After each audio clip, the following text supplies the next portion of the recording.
So if you're sick of the lies and the corruption and the decay, go now and sign the petition and light the fuse. Go to elonforgov.com. That's elonforgov.com. Let's take back California with rocket fuel.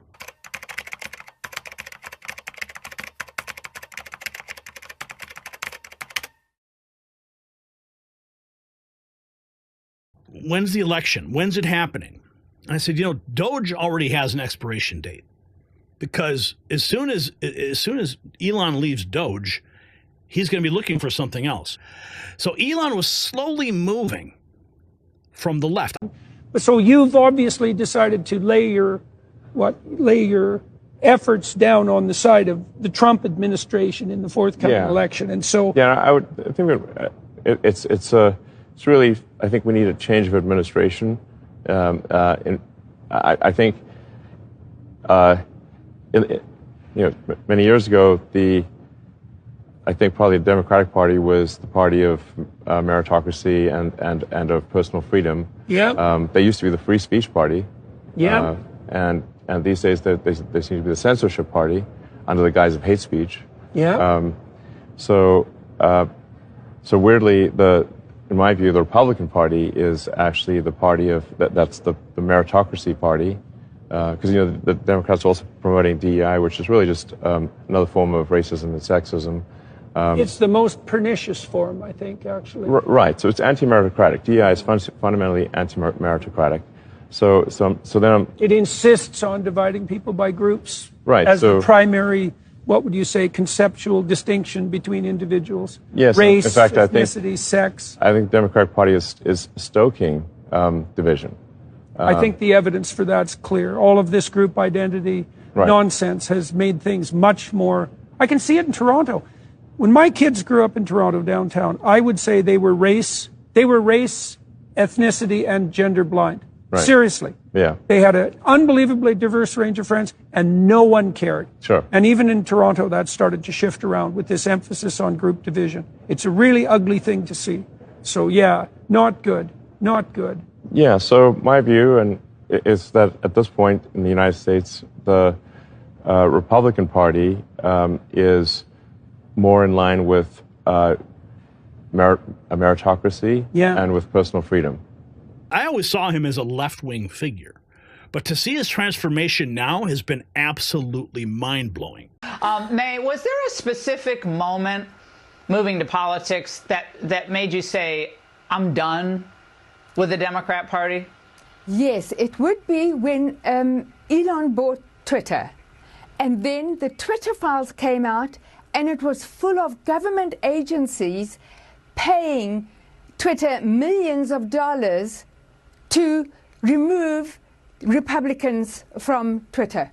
And I said, but that is the most dishonest thing to do, especially as Republicans and Democrats pay the salaries of the government agencies.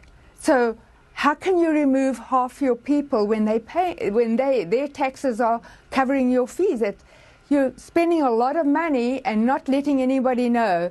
And there was so much corruption in the Twitter files that I was horrified, and I said I cannot be part of the Democratic Party, because you cannot trust anything. Now, May, this is what.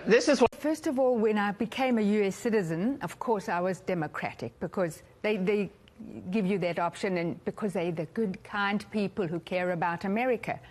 And then I would watch CNN and MSNBC and read the New York Times, and oh wow, the Republicans are terrible, and I didn't know that. But then they'd also say Elon is terrible, and I'm thinking, why are they lying about Elon, but they're telling the truth about the rest? And they really had got into my mind that they just didn't know what they were doing. But then when I resigned from the Democrats, I just felt such a relief that I'm not part of the party that's now malicious and dishonest. To the point where he was campaigning for President Trump in Pennsylvania, jumping up and down on stages. And now he has his hand in the government, cleaning up the worst of the worst in government corruption. This kind of rhetoric that makes politicians something less than what they are, which is human beings. I appreciate your saying that, Scott. I think where the Democrats started to lose Elon was actually personal. We should have celebrated his contributions to electric vehicles, even though he was against unionization and stood up to unions. We should have said, look, Starlink, great product. That needs to be used. We should celebrate the fact that he's had the first commercial success of private people in space. And I think a lot of it was that we didn't celebrate it, and he felt offended. It does get a lot of attention. I'm genuinely curious. I mean, was there something, do you think, that Democrats did? What was the thing? Yes. What was the thing that they did I got a call to from him Elon about it Musk? when he wasn't invited to that EV summit. He should have been invited. I called the White House. I never call the White House. Yeah. And I'm like, why didn't you invite him? He's very angry. And in fact, I had an interview with Pete Buttigieg at the time, who also was a little bit glib about it. And I was like, he's critically important in this sector.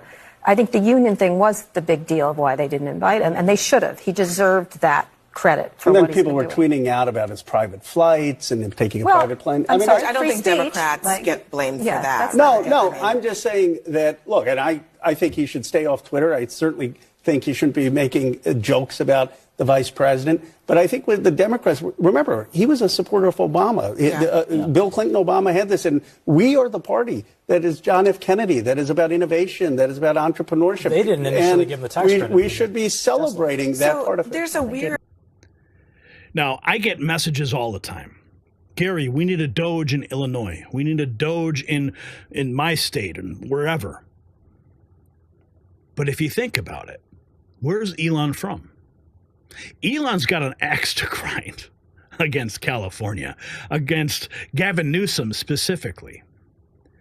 So, if Elon's looking for a place to go to point his political targets at another state, it only makes sense that it's California. Why are globalists terrified about a potential governor's race in California? What secret weapon could this tech billionaire deploy against election fraud? And how would his engineering approach solve the homelessness crisis that billions in taxpayer funds couldn't fix? And what's the real story behind California's perpetual water shortage? If you look at my record, I've actually been, I'm not like, sometimes they try to paint me as like a far right guy, which is absurd because I'm like making electric vehicles and, solar and batteries, helping them with the environment.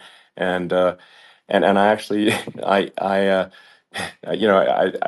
supported Obama. I stood in line for 6 hours to shake Obama's hand when he was running for president. And, so it's not like I'm like some sort of dyed-in-the-wool long-term Republican. I'd call myself, historically a moderate Democrat. But now I feel like we're really at a critical juncture for the country. I think a lot of people thought, the Biden administration would be a moderate administration, but it's not. And obviously, we're just going to see an even further left administration with Kamala. That's my honest opinion. I mean, her dad is literally. She was brought up as an actual. Her dad is a Marxist economist. You can Google it. I mean, it's not we're not making this up. That's how she was brought up. So, and we want to have a future that is prosperous. And I think we're just at this critical juncture.